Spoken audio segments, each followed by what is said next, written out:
ಈ ಧ್ಯಾನ ನನಗೆ 10 ವರ್ಷದ ಹಿಂದೆ ಚಂದ್ರಶೇಖರ್ ಸರ್ ಅವರು ನಮ್ಮ ಮನೆಯಲ್ಲಿ ಒಂದು ಋಷಿ ಸಮಾಜದ್ದು ಮೀಟಿಂಗ್ ಇತ್ತು. ಅವತ್ತು ಬಂದ್ಬಿಟ್ಟು ಈ ಧ್ಯಾನನ ಸುಮಾರು 50ಕ್ಕೂ ಹೆಚ್ಚು ಜನಕ್ಕೆ ಪರಿಚಯ ಮಾಡಿಕೊಟ್ರು. ಪ್ರಥಮವಾಗಿ ಅವರು ಧ್ಯಾನನ ಪರಿಚಯ ಮಾಡಿಕೊಟ್ಟಾಗ ನಮಗೆ ಸಂಜೀವಿನಿ ಮಂತ್ರದ ಅನುಭವ ಗೊತ್ತಾಗಲಿಲ್ಲ. ಒಂದು ಸಂಜೀವಿನಿ ಮಂತ್ರ ಏನು ಅಂತ ಅರ್ಥ ಆಗಲಿಲ್ಲ. ಕ್ಲಿಂಗ್ ಅಂತ ಅಥವಾ ಕ್ಲೀನ್ ಅಂತ ಹೇಳ್ಬೇಕು, ಏನೂ ಗೊತ್ತಾಗಲಿಲ್ಲ ಕರೆಕ್ಟಾಗಿ.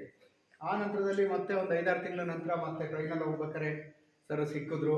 ಸಿಕ್ಕ ನಂತರ ಮತ್ತೆ ಧ್ಯಾನ ಕೇಂದ್ರಕ್ಕೆ ಹೋದು. ಅವಾಗ ಸ್ವಲ್ಪ ಧ್ಯಾನದ ಬಗ್ಗೆ ಅನುಭವ ನಮ್ಗೆ ಗೊತ್ತಾಯಿತು. ಆ ನಂತರದಲ್ಲಿ ಮತ್ತೆ ನಮಗೆ ಏನು ಆರೋಗ್ಯದ ಸಮಸ್ಯೆಗಳಿದ್ದು, ಕಿಡ್ನಿ ಸ್ಟೋನು ಇವತ್ತು 8 mm 9 mm ಕಿಡ್ನಿ ಸ್ಟೋನ್ ಇದ್ದರೆ ಆಪ್ರೇಷನ್ ಮಾಡಲೇಬೇಕು, ಅನಿವಾರ್ಯನೂ ಕೂಡ. ಆ ಥರ ಕಿಡ್ನಿ ಸ್ಟೋನ್ ಪ್ರಾಬ್ಲಮ್ ನನಗಿತ್ತು. ಆ ಕಿಡ್ನಿ ಸ್ಟೋನು ಯಾವ ರೀತಿ ಮಾಯ ಆಯಿತು ಅಂತಂದರೆ, ಸಂಜೀವಿನಿ ಮಂತ್ರ ನಿರಂತರವಾಗಿ ಜಪ ಮಾಡಲಿಕ್ಕೆ ಶುರು ಮಾಡಿದೆ. 2 ಹೊತ್ತು ಬೆಳಿಗ್ಗೆ ಮತ್ತು ಸಂಜೆ ಧ್ಯಾನ ಮಾಡಲಿಕ್ಕೆ ಶುರು ಮಾಡಿದೆ. ಕಿಡ್ನಿ ಸ್ಟೋನು ಒಂದು 2-3 ತಿಂಗಳ ನಂತರದಲ್ಲಿ ಕಿಡ್ನಿ ಸ್ಟೋನ್ ಹೋಗ್ಲಿಕ್ಕೆ ಸಂಬಂಧಪಟ್ಟಾಗೆ ನನಗೆ ಯೋಗಿಕ ಕ್ರಿಯೆಗಳು ನಡೆಯೋದು, ತಲೆ ಕೆಳಗಾಗೋದು, ಕಾಲು ಮೇಲೆ ಹೋಗೋದು, ಈ ರೀತಿ ಎಲ್ಲ ಹೋಗೋದು. ಸ್ಟೋನ್ ಮೂಮೆಂಟ್ ಆಗಿ ಹೋಗಿದ್ದು ಸಹ ನನಗೆ ಗೊತ್ತಾಯಿತು. ಆನಂತರ ಸ್ಕ್ಯಾನಿಂಗ್ ಮಾಡಿ ನೋಡಿದೆ, ಕಿಡ್ನಿ ಸ್ಟೋನ್ ಹೋಗಿತ್ತು. ಭಾಳ ಖುಷಿ ಆಯಿತು.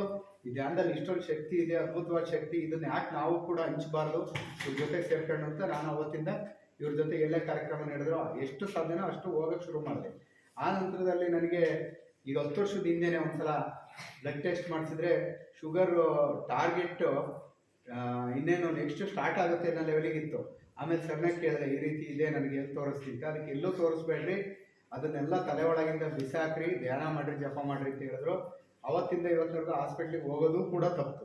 ಜೊತೆ ಆರೋಗ್ಯದಲ್ಲಿ ಎಲ್ಲ ರೀತಿ ಇಂಪ್ರೂವ್ಮೆಂಟ್ ಆಯಿತು. ಈ ಧ್ಯಾನ ನೀವು ಮಾಡ್ತಾ ಮಾಡ್ತಾ ಏನಾಗುತ್ತೆ ಅಂತಂದರೆ, ಭೂತ ಭವಿಷ್ಯ ವರ್ತಮಾನ ಕಾಲಗಳ ಅನುಭವ ಆಗುತ್ತೆ. ನಿನ್ನೆ ಏನು ನಡೆದಿತ್ತು, ಇವತ್ತು ಏನು ನಡೀತಾ ಇದೆ, ನಾಳೆ ಏನು ನಡೀಬೋದು.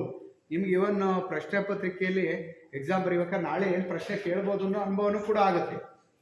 ಅದಕ್ಕೆ ಗುರುಗಳು ಒಂದು ಮಾತು ಹೇಳಿದ್ದಾರೆ, ನಾನು ನಿಮಗೆ ಏನೂ ಕೊಡ್ತಿಲ್ಲ, ನಿಮ್ಮಿಂದ ಏನೂ ತಗೊಳ್ತಿಲ್ಲ, ನಿಮ್ಮಲ್ಲೇ ಎಲ್ಲ ಕೂಡ ಇದೆ. ಆ ಕುಂಡಲಿನಿ ಶಕ್ತಿ ಏನು ಜಾಗೃತವಾಗಿದೆಯೋ, ಕುಂಡಲಿನಿ ಶಕ್ತಿ ಅನ್ನೋದು ನಿಮಗೆ ಅದು ನಿದ್ರಾವಸ್ಥೆಯಲ್ಲಿದೆ, ಅದನ್ನು ಜಾಗೃತಗೊಳಿಸೋದು ಅಷ್ಟೇ ಗುರುಗಳ ಕೆಲಸ.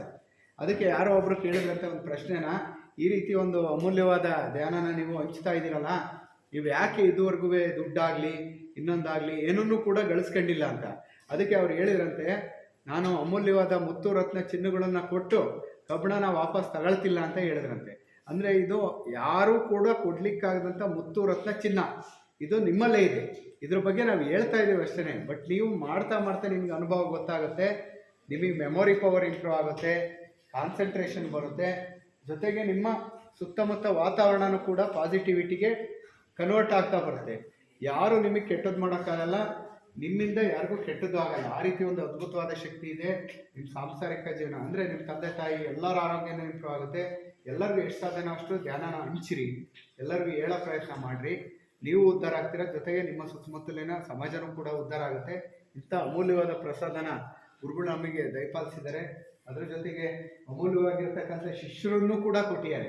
ಇವರು ಯಾರು ಕೂಡ ಏನನ್ನು ನಿಮ್ಮಿಂದ ನಿರೀಕ್ಷೆ ಮಾಡ್ದಲೇ ಅವರೇ ಸ್ವಂತ ಬಸ್ ಚಾರ್ಜ್ ಪೆಟ್ರೋಲ್ ಡೀಸೆಲ್ ಹಾಕ್ಕೊಂಬಂದು ನಿಮಗೆ ಹೇಳ್ಕೊಡ್ತಾ ಇದ್ದಾರೆ ಅಂತಂದರೆ ನಿಮ್ಮ ಪೂರ್ವ ಜನ್ಮದ ಯಾವುದೋ ಒಂದು ಪುಣ್ಯದ ಫಲ, ನಿಮ್ಮ ತಂದೆ ತಾಯಿ ಫಲನ ನಿಮ್ಮ ಫಲನ ಗೊತ್ತಿಲ್ಲ. ಈ ರೀತಿ ಒಂದು ಅದ್ಭುತವಾದ ವಿದ್ಯೆ ಇದು ಅಂತ ಹೇಳ್ಬೋದು. ಈ ವಿದ್ಯೆನ ಹಂಚ್ತಾ ಇದ್ದಾರೆ. ಅವರಿಗೆ ಎಷ್ಟು ಅಭಿನಂದನೆಗಳು, ಧನ್ಯವಾದಗಳನ್ನು ಹೇಳಿದ್ರು ಕೂಡ ಸಾಲದು. ಆ ರೀತಿ ಇದು ಮುಂದುವರಿಸ್ತಾ ಹೋಗ್ರಿ, ನಿಮಗೆ ಅನುಭವ ಆಗುತ್ತೆ. ಹೆಚ್ಚಿಗೆ ಹೇಳೋದಕ್ಕಿಂತ ಅನುಭವ ನಿಮಗೆ ಆಗುತ್ತೆ, ಎಷ್ಟು ಅಮೂಲ್ಯವಾದಿದು ಅಂತೇಳಿ. ಇಷ್ಟು ಮಾತನಾಡಲಿಕ್ಕೆ ಅವಕಾಶ ಕೊಟ್ಟ ಎಲ್ಲರಿಗೂ ಕೂಡ ಉಳಿಸಿ ನನ್ನ ಮಾತನ್ನು ಮುಗಿಸ್ತೀನಿ. ಜೈ ಗುರುದೇವ್.